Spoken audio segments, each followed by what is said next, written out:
जैन दर्शन, जैन धर्म में सत्य की पूजन होती है और सत्य जो बोलते हैं वो ही महान होते हैं, क्योंकि साधु श्रावक की प्रतिष्ठा साच गुण लखली सी।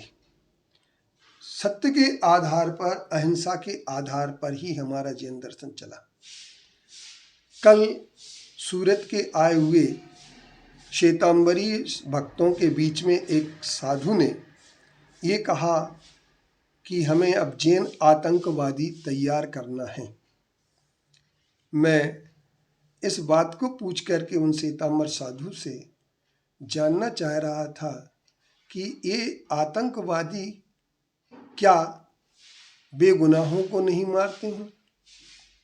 क्या आतंकवाद भारत ही नहीं सारे विश्व से समाप्त करने का संकल्प जो ले रहे हैं वे क्या गलत हैं? और सारा विश्व, चाहे वह कोई भी हो, आतंकवाद को समाप्त करने की बात कर रहा है।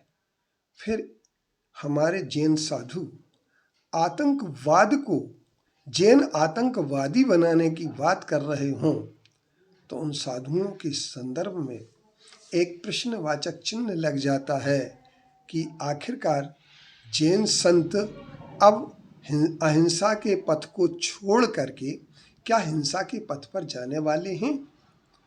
जिन भी साधु ने अपने श्रावकों के बीच में ये बात कही है कि वे जैन आतंकवाद तैयार करना चाहते हैं, वो जैन आतंकवाद किसके लिए होगा? कहाँ बम फोड़ेंगे? कहाँ हमला कराएंगे? किसके लिए गोली से उड़वाएंगे? क्या करेंगे? क्या आतंकवाद के प्रशिक्षण के लिए जैन साधु खुद आगे आएंगे? और जैन साधु आगे आकर के क्या हिंसा की मार्ग को अपनाएंगे? इससे मतलब यह होता है कि जैन साधु जो अपने श्वेतांबर पक्ष को लेकर के चलने वाले हैं और श्वेतांबर पक्ष को लेकर के जैसे 17 मार्च 2022 में एक संत ने कहा था कि हम 2 घंटे में अगर गिरफ्तार नहीं किया गया दिगंबरों को तो पूरे भारत देश में आग लगा देंगे। हमारे बच्चे घर घर में, गली गली में आग लगाएंगे। तब भी मेरे मन में एक प्रश्न आया था कि क्या घर घर में आग लगाने से मतलब, गली गली में आग लगाने से मतलब अजैनों के घर भी जलाएंगे? बेगुनाहों के घर जलाएंगे? क्या ये घर जलाने का काम अब साधुओं के हिस्से में आ चुका है? क्या इसकी भी प्रेरणा देंगे वो? इस तरीके से जो आज अनावश्यक बयानबाजी चल रही है, प्रवचनों में जो जहर उगलने का काम किया जा रहा है, क्या यह उचित है?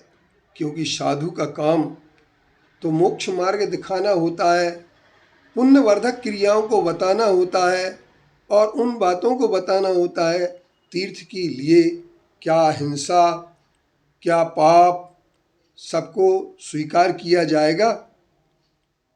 नहीं। सच बात यह है कि तीर्थ की रक्षा के लिए हम अहिंसा के तरीके को अपना करके ही तीर्थ रक्षा करेंगे। हमारे पास अहिंसा, सत्य और आचौर्य जैसे पाप रहित आचरण के माध्यम से ही हम अपने तीर्थों की रक्षा कर सकते हैं और हमें करना भी चाहिए।